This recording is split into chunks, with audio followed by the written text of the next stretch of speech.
خوش آمدید۔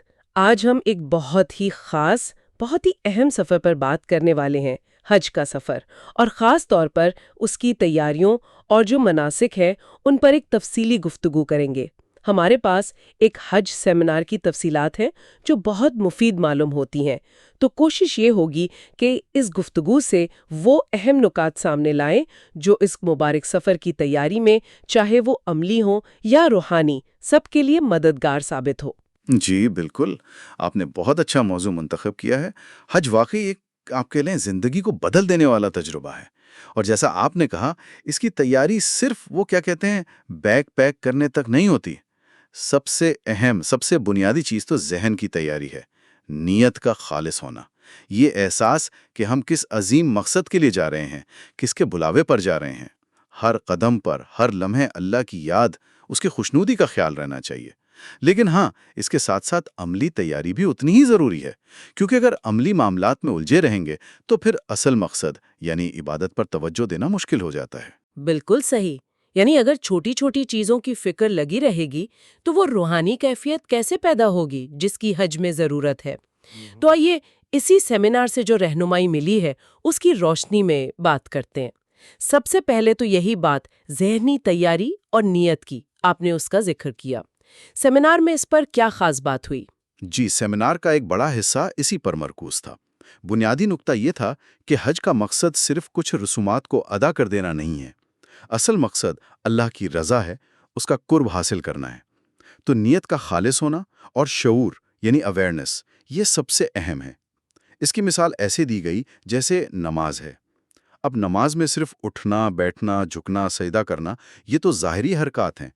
اصل روح تو یہ ہے کہ ہم سمجھیں کہ رکوع میں کیا کہہ رہے ہیں، سجدے میں کیا مانگ رہے ہیں، وہ شعور ضروری ہے۔ بالکل اسی طرح آج ہے، طواف کرتے ہوئے، سعی کرتے ہوئے، عرفات میں ٹھہرتے ہوئے، ہر عمل کے پیچھے جو مقصد ہے، جو حکمت ہے، اس کا احساس، اس کا شعور زندہ رہنا چاہیے۔ یعنی صرف جسم وہاں نہ ہو، دل اور دماغ بھی پوری طرح اس عبادت میں شامل ہوں۔ یہ تو واقعی بہت اہم بات ہے، اور یہ صرف انہی دنوں کی بات نہیں جب مناسک ادا ہو رہے ہو، ہے نا؟ میرا مطلب ہے یہ کیفیت تو شاید سفر شروع کرنے سے بھی پہلے، گھر سے نکلتے وقت، ایئرپورٹ پر انتظار کرتے ہوئے، ہر وقت ہونی چاہیے۔ بالکل بالکل، یہ ایک مسلسل کیفیت ہے۔ آپ تیاری شروع کرتے ہیں تب سے یہ روحانی سفر بھی شروع ہو جاتا ہے، اور اسی لیے عملی تیاری اہم ہے تاکہ ذہن ان الجھنوں سے آزاد رہے۔ آپ بالکل ٹھیک کہہ رہی ہیں، اگر چھوٹی چھوٹی باتوں کی پریشانی ہوگی تو یہ کیفیت برقرار رکھنا مشکل ہوگا۔ اسی لیے سیمینار میں کئی عملی مشورے بھی دیے گئے۔ جی، ان پر آتے ہیں۔ آج کل تو ٹیکنالوجی کا بھی بڑا کردار ہے، اس حوالے سے کیا مشورے تھے، جیسے فون وغیرہ؟ جی ہاں، اس پر بات ہوئی کہ اسمارٹ فون تو آج کل تقریباً سمجھ لیں لازمی سا ہو گیا ہے۔ خاص طور پر اگر آپ کسی گروپ کے ساتھ ہیں تو رابطے میں رہنے کے لیے، جیسے ٹیلی گرام یا واٹس ایپ گروپس ہوتے ہیں، وہاں نیٹ ورک کے لیے ای سم کا آپشن ہے جو آپ یہاں سے ہی ایکٹیویٹ کروا کے جا سکتے ہیں، یا پھر وہاں پہنچ کر مقامی سم کارڈ خرید لیں، اکثر ہوٹل میں یا آس پاس مل جاتی ہیں۔ البتہ یہ ذہن میں رہے کہ وہاں سم ایکٹیویٹ کروانے کے لیے اکثر فنگر پرنٹ یعنی بائیو میٹرک کی ضرورت پڑتی ہے۔ اچھا، اور ایک اور چیز جس پر اکثر شاید اتنی توجہ نہیں دی جاتی وہ ہے پاسپورٹ کی حفاظت۔ اوہ، یہ تو بہت ہی اہم نکتہ تھا، اس پر تو خاص تاکید کی گئی۔ مشورہ یہ تھا، بلکہ سخت ہدایت تھی کہ پاسپورٹ ہر وقت اپنے ساتھ رکھیں، اپنے چھوٹے بیگ میں، جسے رکسیک کہتے ہیں، یا کوئی بھی ایسا بیگ جو ہر وقت آپ کے جسم کے ساتھ رہے۔ گلے میں لٹکنے والا پاؤچ بھی ہو سکتا ہے۔ سیمینار میں ایک صاحب نے اپنا تجربہ سنایا۔ وہ جدہ ایئرپورٹ سے نکلے اور انہوں نے اپنا پاسپورٹ آرام سے بڑے سوٹ کیس میں ڈال دیا جو بس کے نیچے سامان میں چلا گیا۔ اوہ جی، آگے کچھ فاصلے پر چیکنگ پوائنٹ آیا، حکام نے پاسپورٹ مانگا۔ اب پاسپورٹ تو سوٹ کیس میں، پھر بس رکوائی گئی، سارا سامان نکالا گیا۔ اس سارے عمل میں ان کے بقول تقریباً 2 گھنٹے لگ گئے۔ اللہ، یہ تو بہت پریشانی کی بات ہے، صرف ایک چھوٹی سی غفلت۔ بالکل، اور سوچیں باقی حاجیوں کا بھی وقت ضائع ہوا۔ تو یہ چھوٹی چھوٹی باتیں بہت اہم ہیں۔ اسی طرح جو بھی ضروری ادویات ہیں، خاص طور پر روزانہ لینے والی، وہ بھی ہینڈ کیری میں یا اسی چھوٹے بیگ میں ہونی چاہیے۔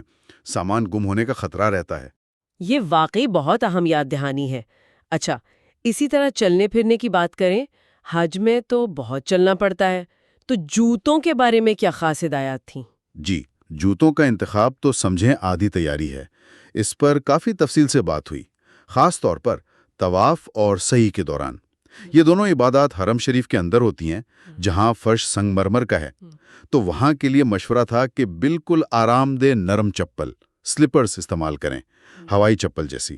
وجہ یہ کہ اگر آپ بند جوتے یا سخت سول والے جوتے پہن کر طواف یا سعی کریں گے تو اگلے دن پاؤں کی حالت بری ہو سکتی ہے، شدید درد۔ صحیح۔ عام دنوں کے لیے جیسے مینا، عرفات، مزدلفہ میں چلنا ہے یا ہوٹل سے حرم آنا جانا ہے، اس کے لیے اچھے آرام دہ ٹرینرز یا پھر کھلے سینڈلز جو چلنے میں آسان ہوں۔ خواتین کے لیے بھی یہی احرام میں؟ جی، خواتین کے لیے احرام کی حالت میں عام جوتوں پر کوئی پابندی نہیں، وہ اپنے آرام دہ جوتے پہن سکتی ہیں، سوائے شاید بہت اونچی ایڑی والے جوتوں کے جو ویسے بھی چلنے کے لیے مناسب نہیں۔ البتہ مردوں کو احرام کی حالت میں ایسے جوتے یا چپل پہننے ہوتے ہیں جن سے ٹخنے اور پاؤں کی ابھری ہوئی ہڈی ننگی رہے۔ تو طواف و سعی میں چپل پہننا مردوں کے لیے احرام کے تقاضے بھی پورے کرتا ہے اور آرام دہ بھی، اور یہ سنت سے بھی ثابت ہے۔ ٹھیک۔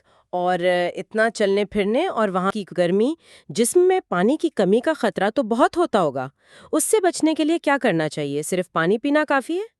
نہیں، صرف پانی پینا کافی نہیں ہوتا، خاص طور پر جب پسینہ بہت زیادہ آ رہا ہو۔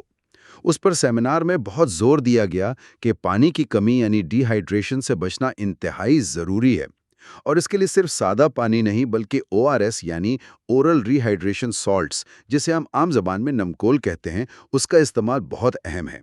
شدید گرمی اور مشقت کی وجہ سے جسم سے صرف پانی نہیں، نمکیات بھی بہت ضائع ہوتے ہیں، تو مشورہ یہ تھا کہ دن میں کم از کم 2 بار ORS والا پانی ضرور پئیں۔ آپ ساشے یا گولیاں یہاں سے لے جا سکتے ہیں۔ ایک ساشے یا گولی تقریباً آدھا لیٹر پانی میں حل ہو جاتی ہے۔ یہ وہاں فارمیسیوں پہ بھی مل جاتے ہیں، لیکن بہتر ہے اپنے پاس ضرور رکھیں۔ یہ بہت فرق ڈالتا ہے، توانائی بحال رکھنے میں بھی مدد دیتا ہے۔ یہ تو بہت ہی عملی مشورہ ہے۔ اچھا، یہ تو ہو گئیں کچھ بنیادی تیاریاں، اب آتے ہیں احرام کی طرف۔ یہ اکثر لوگوں کے لیے ایک سوال ہوتا ہے کہ احرام کب باندھیں، کہاں باندھیں؟ جی، یہ سوال اہم ہے، اور اس کا جواب تھوڑا سا انحصار کرتا ہے کہ آپ کس ایئر لائن سے اور کس راستے سے جا رہے ہیں۔ جیسے سیمینار میں مثال دی گئی کہ اگر آپ سعودی ایئر لائن سے براہ راست جدہ جا رہے ہیں تو بہتر ہے کہ اپنے ملک کے ایئرپورٹ پر ہی سیکیورٹی چیک وغیرہ کے بعد احرام باندھ لیں۔ پھر جہاز میں جب میقات یعنی وہ مقررہ حد جہاں سے احرام لازم ہو جاتا ہے آنے کا اعلان ہو، اس سے کچھ پہلے نیت کر لیں۔ اچھا۔ اور اگر آپ مثال کے طور پر ترکش ایئر لائن سے استنبول کے راستے جا رہے ہیں تو استنبول ایئرپورٹ پر کافی وقت ہوتا ہے، اور وہاں باقاعدہ احرام باندھنے اور غسل وغیرہ کی جگہ بنی ہوئی ہے، تو وہاں باندھ سکتے ہیں۔ اگر گھر سے یا ایئرپورٹ سے ہی احرام باندھ لیا ہے اور موسم ٹھنڈا ہے یا جہاز میں سردی لگتی ہے تو احرام کی چادروں کے اوپر ٹی شرٹ، قمیض یا ہوڈی وغیرہ پہنی جا سکتی ہے۔ بس نیت کرنے سے پہلے، میقات آنے سے پہلے یہ اوپر والے سلے ہوئے کپڑے اتارنے ہوں گے۔ ٹھیک ہے۔ اور احرام کی نیت کرنے سے پہلے وضو کا کیا حکم ہے؟ کیا وضو ہونا شرط ہے؟ اور وہ جو 2 رکعت نفل بھی پڑھے جاتے ہیں احرام کے؟ دیکھیں، نیت کرنے کے لیے چاہے وہ حج کی ہو یا عمرے کی، وضو شرط نہیں ہے۔ اگر وضو نہ بھی ہو تو نیت ہو جاتی ہے۔ البتہ طواف شروع کرنے سے پہلے باوضو ہونا لازمی ہے۔ طواف بغیر وضو کے نہیں ہوتا۔ صحیح۔ جہاں تک 2 رکعت نفل کی بات ہے تو احرام کی نیت کرنے سے پہلے 2 رکعت نفل نماز ادا کرنا مستحب عمل ہے، یعنی اچھا ہے، بہتر ہے۔ بعض علماء اسے سنت بھی کہتے ہیں۔ لیکن اگر فرض نماز کا وقت قریب ہو یا ہو چکا ہو تو فرض نماز ادا کرنے کے بعد بھی نیت کی جا سکتی ہے، الگ سے نفل پڑھنا لازمی نہیں۔ نبی کریم صلی اللہ علیہ وسلم سے جو ثابت ہے وہ یہ کہ آپ نے ذوالحلیفہ کی مسجد میں ظہر کی نماز ادا کی تھی اور پھر اپنی سواری پر بیٹھ کر حج اور عمرہ دونوں کا تلبیہ پکارا تھا، یعنی نیت فرمائی تھی۔ تو اگر کوئی فرض نماز کے بعد نیت کر لے تو وہ بھی کافی ہے، ورنہ الگ سے 2 نفل پڑھنا بھی بالکل درست اور افضل ہے۔ تو سب سے پہلے عمرہ ادا کرنا ہوتا ہے اگر حج تمتع ہے جس میں طواف ہے۔ طواف کا طریقہ کیا ہے؟ جی، طواف خانہ کعبہ کے گرد 7 چکر لگانے کو کہتے ہیں۔ اس کا آغاز حجر اسود والے کونے سے ہوتا ہے۔ آج کل آسانی کے لیے بالکل حجر اسود کی سیدھ میں مطاف کی دوسری جانب دیوار پر سبز رنگ کی لائٹیں نصب کر دی گئی ہیں۔ اچھا، نشانی کے طور پر؟ جی بالکل۔ یہ سٹارٹنگ پوائنٹ ہے، تو وہاں سے شروع کرنا ہے۔ ہر چکر کے شروع میں حجر اسود کی طرف رخ کر کے یا اگر ممکن ہو تو ہاتھ سے اشارہ کر کے بسم اللہ اللہ اکبر کہنا ہے۔ پہلے زمانے میں لوگ کوشش کرتے تھے کہ حجر اسود کو بوسہ دیں یا کم از کم چھو لیں، لیکن آج کل اتنا شدید رش ہوتا ہے کہ یہ تقریباً ناممکن ہے، اور اس کوشش میں دھکم پیل سے خود کو اور دوسروں کو اذیت ہو سکتی ہے۔ تو بہتر یہی ہے کہ دور سے ہی اشارہ کر دیا جائے، یہ کافی ہے۔ ہر چکر کے دوران آپ ذکر کر سکتے ہیں، تسبیحات پڑھ سکتے ہیں، قرآن پاک کی تلاوت کر سکتے ہیں، یا جو دل چاہے دعا مانگ سکتے ہیں۔ کیا کوئی خاص دعا ہے جو ہر چکر میں پڑھنی ضروری ہے یا ہر چکر کے لیے الگ دعا؟ نہیں، ایسی کوئی پابندی نہیں ہے۔ کوئی مخصوص دعا ہر چکر کے لیے لازم نہیں۔ صرف ایک دعا ہے جس کا اہتمام کرنا سنت سے ثابت ہے، اور وہ کعبہ کے تیسرے کونے جسے رکن یمانی کہتے ہیں اور چوتھے کونے یعنی حجر اسود کے درمیان والے حصے میں پڑھی جاتی ہے۔ یہ بہت مشہور اور جامع دعا ہے۔ ربنا آتنا فی الدنیا حسنۃ وفی الآخرۃ حسنۃ وقنا عذاب النار۔ اے ہمارے رب، ہمیں دنیا میں بھلائی عطا فرما اور آخرت میں بھلائی عطا فرما اور ہمیں آگ کے عذاب سے بچا لے۔ جی ہاں، تو رکن یمانی سے حجر اسود تک یہ دعا بار بار پڑھتے رہیں۔ باقی پورے چکر میں آپ آزاد ہیں، جو مرضی ذکر کریں، دعا مانگیں، اپنی زبان میں مانگیں۔ اصل چیز جیسا ہم نے پہلے کہا، وہ دل کی حضوری اور اللہ کی طرف توجہ ہے۔ سیمینار میں کعبہ اور بیت اللہ کے فرق پر بھی کوئی بات ہوئی تھی، وہ کیا تھی؟ جی، یہ ایک بہت دلچسپ اور علمی نکتہ تھا۔ بتایا گیا کہ ہم جسے کعبہ کہتے ہیں وہ تو یہ مکعب یعنی کیوب کی شکل کی عمارت ہے جو حضرت ابراہیم علیہ السلام نے اللہ کے حکم سے تعمیر فرمائی، لیکن بیت اللہ یعنی اللہ کا گھر، وہ مقدس جگہ اس عمارت سے بھی زیادہ وسیع ہے۔ آپ نے دیکھا ہوگا کہ کعبہ کی ایک طرف شمال کی جانب ایک نصف دائرے کی شکل میں چھوٹی سی دیوار بنی لی ہے، اسے حتیم یا الحجر کہتے ہیں۔ جی دیکھا ہے۔ وہ جگہ دراصل اصل بیت اللہ کا حصہ تھی، جو قریش نے جب کعبہ کی تعمیر نو کی تو وسائل کی کمی کی وجہ سے اسے عمارت سے باہر چھوڑ دیا تھا۔ چونکہ وہ بھی بیت اللہ کا حصہ ہے، اس لیے طواف کرتے ہوئے اس دیوار کے باہر سے گھوم کر جانا ہوتا ہے۔ اگر کوئی شخص طواف کرتے ہوئے غلطی سے یا لا علمی میں حتیم کے اندر سے گزر جائے تو اس کا وہ چکر شمار نہیں ہوگا، کیونکہ وہ بیت اللہ کا طواف کرنے کے بجائے اس کے اندر سے گزر گیا۔ اوہ، یہ تو بہت اہم معلومات ہیں، یعنی طواف حتیم کے باہر سے ہی کرنا ہے۔ جی بالکل۔ اچھا، ایک اور عملی سوال، اگر طواف کے دوران وضو ٹوٹ جائے تو کیا کریں؟ 7 چکر پورے کرنے ہوتے ہیں تو کیا وہیں سے جاری رکھیں یا؟ نہیں، طواف کے لیے وضو شرط ہے۔ اگر طواف کے دوران وضو ٹوٹ جائے، چاہے وہ پہلا چکر ہو یا 7واں یا درمیان میں کوئی، تو فوراً طواف وہیں روک دینا چاہیے۔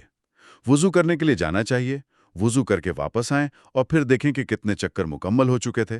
جو چکر مکمل نہیں ہوا تھا، یعنی جس کے دوران وضو ٹوٹا تھا، اسے نئے سرے سے یعنی حجر اسود سے دوبارہ شروع کریں۔ اچھا، یعنی اگر تیسرا چکر چل رہا تھا تو وضو کے بعد واپس آ کر تیسرا چکر شروع سے کریں گے؟ جی بالکل، پہلے 2 مکمل ہو چکے تھے، اب تیسرا شروع سے۔ کل 7 پورے کرنے ہیں۔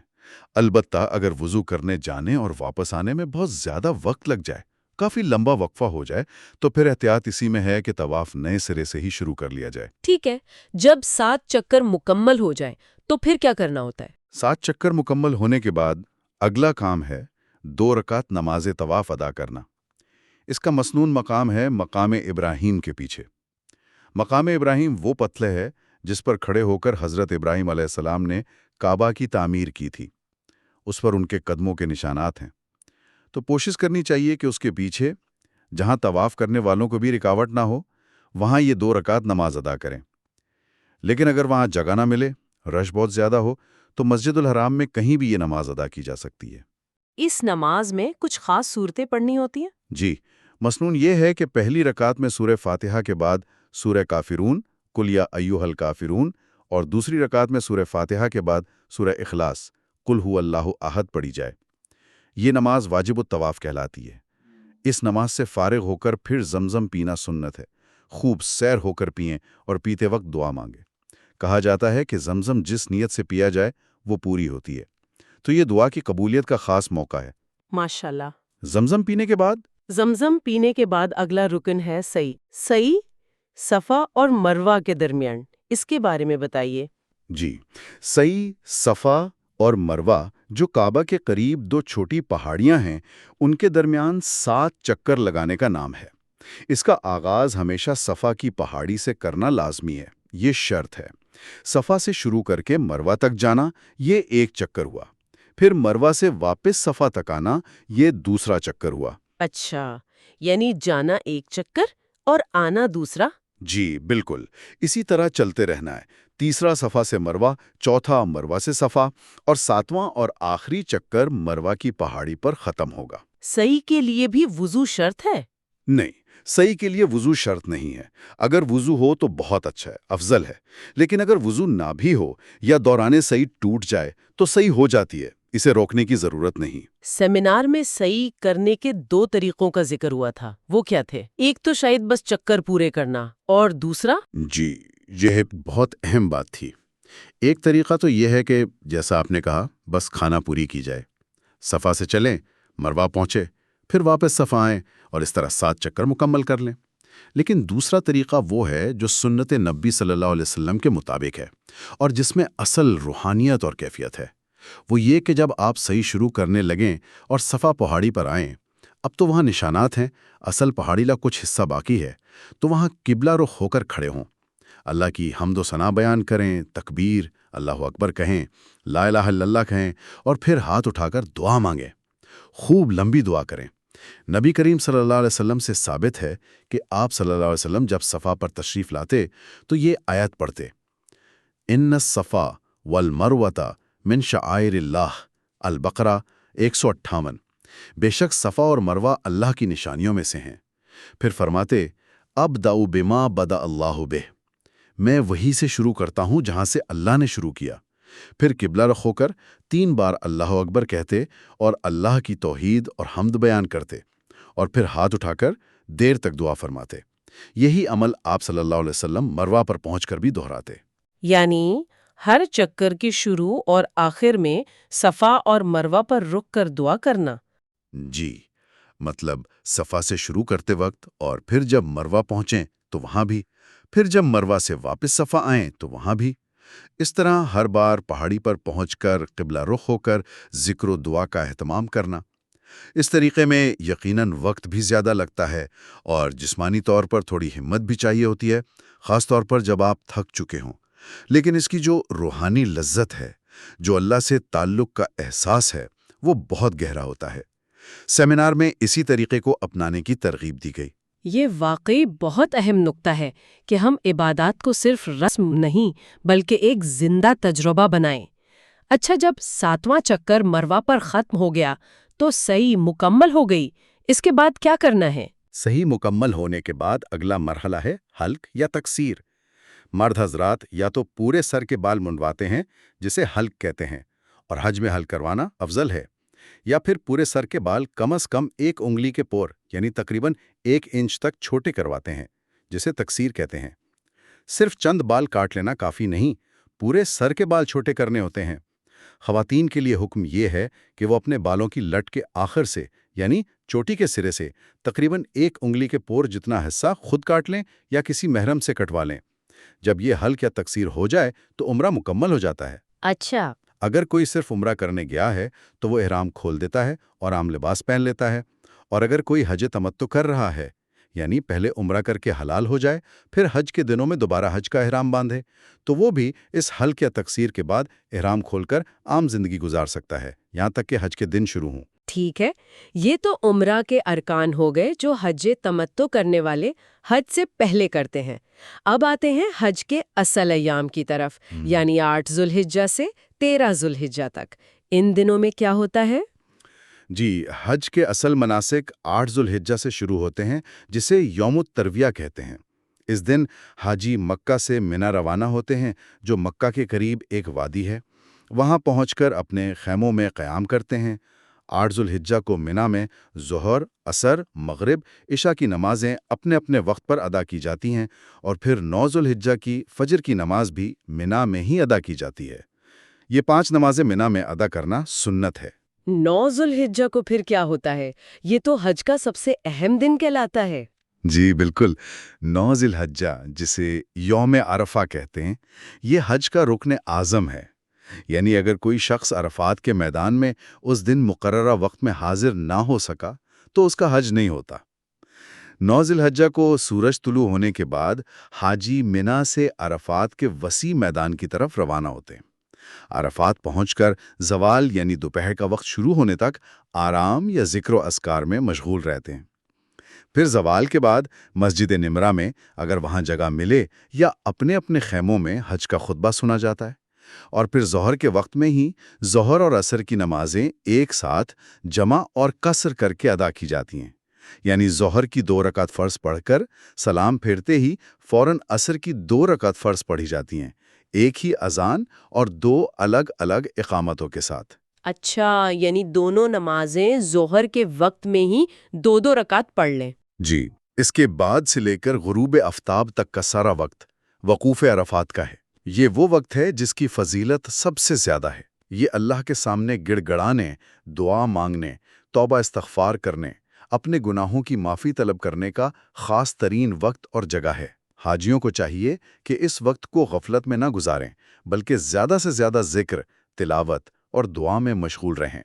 قبلہ رخ ہو کر ہاتھ اٹھا کر دعا مانگنا مسنون ہے۔ غروب آفتاب کے بعد کیا ہوتا ہے عرفات میں؟ جیسے ہی سورج غروب ہوتا ہے، حاجی مغرب کی نماز پڑھے بغیر عرفات سے مزدلفہ کی طرف روانہ ہو جاتے ہیں۔ مزدلفہ عرفات اور مینا کے درمیان ایک کھلی وادی ہے۔ وہاں پہنچ کر رات میں جب بھی پہنچے، مغرب اور عشاء کی نمازیں ایک ساتھ جمع اور قصر کر کے ادا کی جاتی ہیں۔ یعنی مغرب کی 3 رکعت فرض اور عشاء کی 2 رکعت فرض ایک ہی اذان اور 2 الگ اقامتوں کے ساتھ پڑھی جاتی ہیں۔ یعنی مغرب کو مؤخر کر کے عشاء کے وقت میں عشاء کے ساتھ ملا کر پڑھنا ہے؟ جی بالکل۔ رات مزدلفہ میں کھلے آسمان تلے گزاری جاتی ہے۔ یہ بھی ایک خاص تجربہ ہوتا ہے۔ اور یہیں مزدلفہ سے اگلے دنوں میں شیطانوں کو مارنے کے لیے کنکریاں چنی جاتی ہیں۔ عام طور پر چنے کے دانے کے برابر یا تھوڑی بڑی، تقریباً 70 کنکریاں چن لینا کافی ہوتا ہے۔ رات آرام کرنے کے بعد فجر کی نماز اول وقت میں ادا کی جاتی ہے۔ نماز فجر کے بعد سے لے کر سورج طلوع ہونے سے کچھ پہلے تک کا وقت وقوف مزدلفہ کہلاتا ہے۔ اس وقت میں بھی ذکر و دعا میں مشغول رہنا مسنون ہے۔ ٹھیک، پھر مزدلفہ سے کب روانگی ہوتی ہے؟ جیسے ہی سورج طلوع ہونے لگتا ہے تو حاجی مزدلفہ سے واپس مینا کی طرف روانہ ہوتے ہیں۔ اور اب آ گیا 10 ذی الحجہ کا دن۔ یہ تو عید الاضحیٰ کا دن بھی ہوتا ہے اور حج کے اعمال کے لحاظ سے بھی بہت مصروف دن ہوتا ہے۔ جی ہاں، 10 ذی الحجہ کا دن حاجیوں کے لیے سب سے زیادہ اعمال والا دن ہے۔ اس دن بنیادی طور پر 4 کام کرنے ہوتے ہیں، اور حنفی مسلک کے مطابق ان کاموں کو ایک خاص ترتیب سے کرنا واجب ہے۔ وہ ترتیب کیا ہے؟ بڑے شیطان کو، جسے جمرۃ العقبہ کہتے ہیں، 7 کنکریاں مارنا، اسے رمی کہتے ہیں۔ 2، رمی کے بعد قربانی کرنا۔ یہ قربانی حج تمتع اور حج قران کرنے والوں پر واجب ہوتی ہے، حج افراد کرنے والوں پر واجب نہیں۔ 3، قربانی کے بعد سر کے بال منڈوانا، حلق یا کتروانا، تقصیر۔ اور چوتھا کام ہے مکہ جا کر خانہ کعبہ کا طواف کرنا، جسے طواف زیارت یا طواف افادہ کہتے ہیں۔ یہ حج کا فرض طواف ہے۔ آپ نے کہا کہ حنفی مسلک میں یہ ترتیب واجب ہے، یعنی اگر ترتیب آگے پیچھے ہو جائے تو؟ جی، اگر کوئی شخص جان بوجھ کر یا بھولے سے اس ترتیب کو توڑتا ہے، مثلاً قربانی سے پہلے سر منڈوا لیتا ہے یا رمی سے پہلے طواف کر لیتا ہے، تو حنفی فقہ کے مطابق اس پر دم لازم آتا ہے۔ دم سے کیا مراد ہے؟ دم کا مطلب ہے بطور کفارہ ایک جانور جیسے بکرا، دمبا یا بھیڑ حرم کی حدود میں ذبح کرنا۔ لیکن آج کل حج میں اتنا زیادہ رش ہوتا ہے، لاکھوں کا مجمع ہوتا ہے، کیا اس ترتیب کو برقرار رکھنا ہمیشہ ممکن ہوتا ہے؟ کیا اس میں کوئی دوسری رائے یا آسانی کی گنجائش نہیں ہے؟ بالکل، آپ نے بہت اہم نقطہ اٹھایا۔ یہ ایک حقیقت ہے کہ آج کل کے حالات میں شدید رش، بھیڑ، تھکاوٹ اور بعض اوقات انتظامی مجبوریوں کی وجہ سے اس ترتیب کو برقرار رکھنا بہت مشکل ہو جاتا ہے۔ خوش قسمتی سے دیگر ائمہ اکرام یعنی امام شافعی، امام مالک اور امام احمد بن حنبل رحمہم اللہ، ان کے نزدیک اس ترتیب میں تقدیم و تاخیر کی گنجائش ہے۔ ان کی دلیل وہ صحیح احادیث ہیں جن میں آتا ہے کہ 10 ذی الحجہ کے دن نبی کریم صلی اللہ علیہ وسلم سے لوگوں نے سوالات کیے۔ کسی نے کہا میں نے رمی سے پہلے حلق کر لیا، کسی نے کہا میں نے قربانی سے پہلے طواف کر لیا، کسی نے کہا میں نے رمی سے پہلے قربانی کر لی۔ تو آپ صلی اللہ علیہ وسلم نے ہر سوال کے جواب میں یہی فرمایا، افعل ولا حرج، یعنی کر لو، کوئی حرج نہیں۔ اچھا، یعنی آپ صلی اللہ علیہ وسلم نے اجازت دے دی۔ جی، اس سے ان ائمہ نے یہ استدلال کیا کہ یہ ترتیب افضل تو ہے لیکن واجب نہیں ہے۔ اگر کوئی شخص مجبوری کی وجہ سے یا لا علمی میں ان کاموں کو آگے پیچھے کر لیتا ہے تو اس کا عمل درست ہے اور اس پر کوئی دم لازم نہیں آتا۔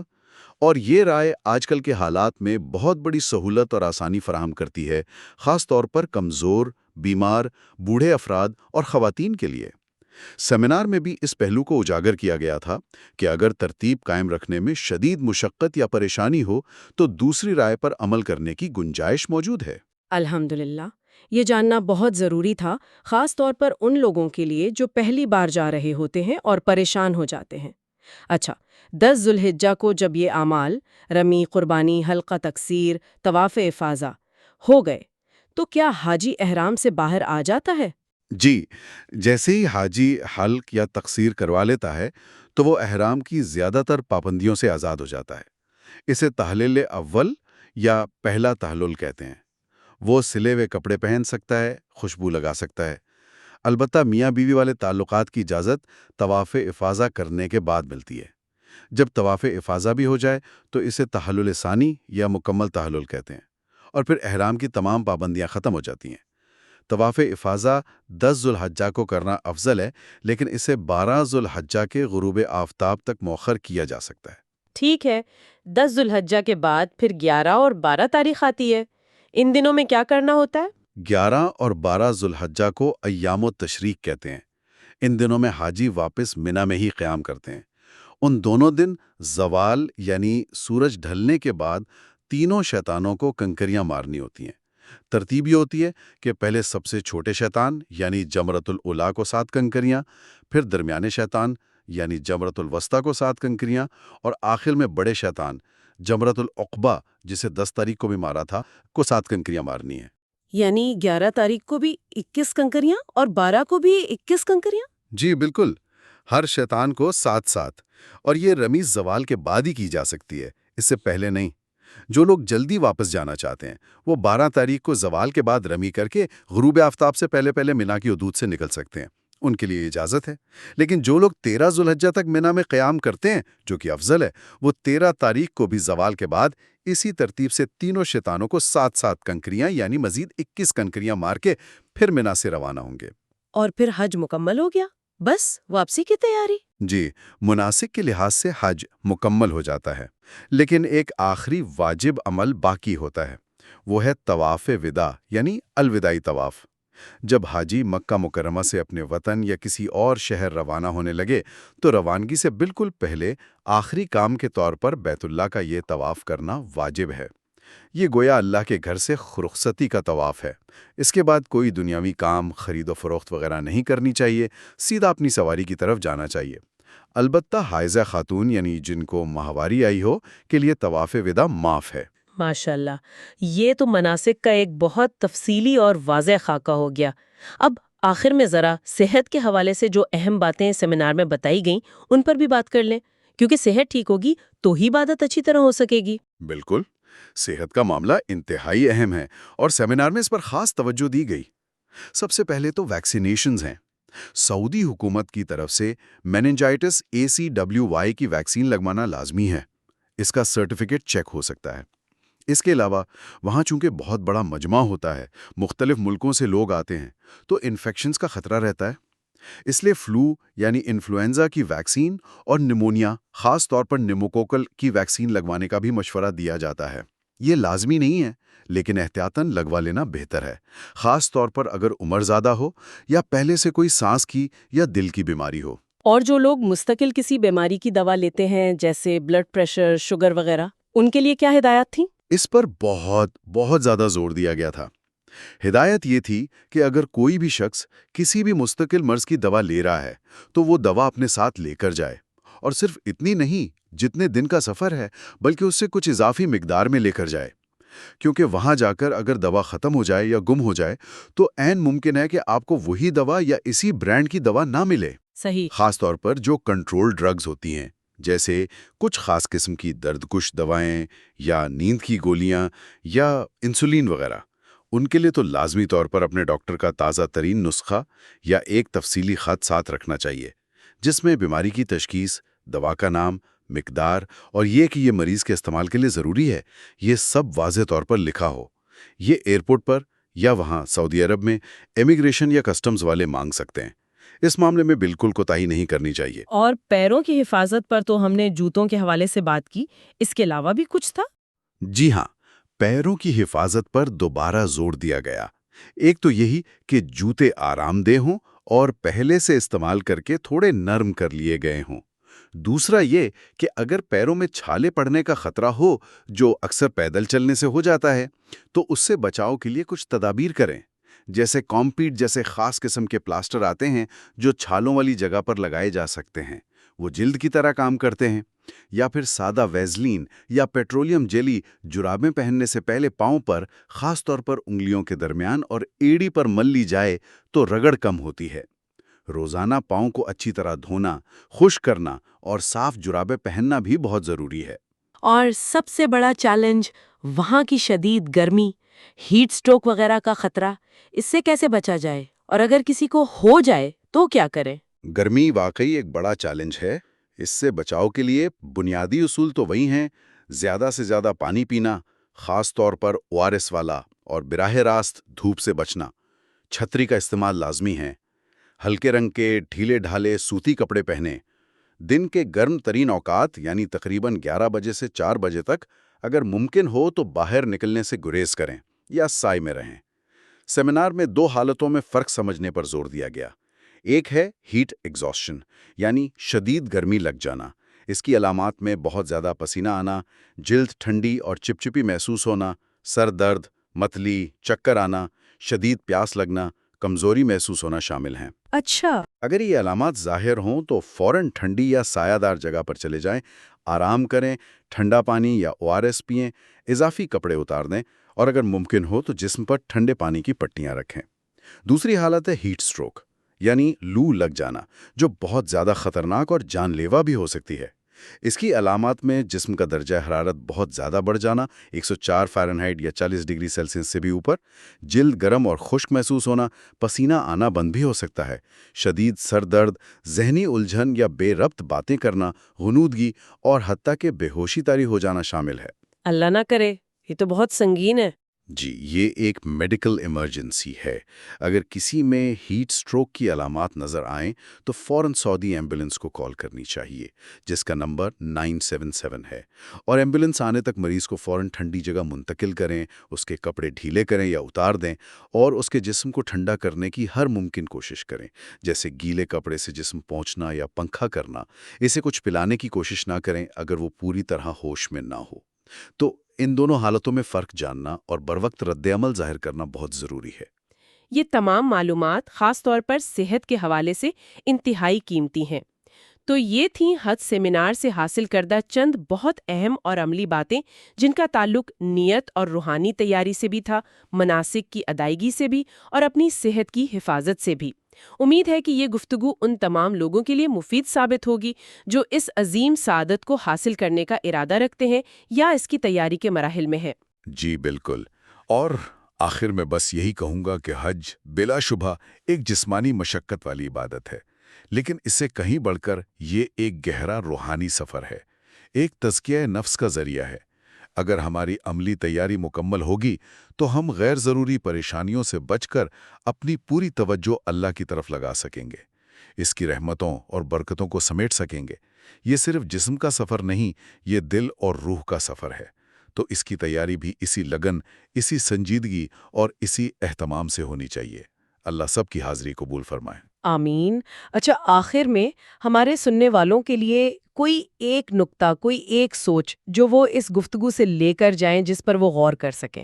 اور برابری کا آپ تصور کریں، دنیا کی کونے کونے سے لاکھوں انسان آتے ہیں، مختلف رنگ، مختلف نسلیں، مختلف زبانیں، مختلف معاشی و سماجی پس منظر، لیکن وہاں سب ایک ہی لباس یعنی احرام میں ملبوس ہوتے ہیں۔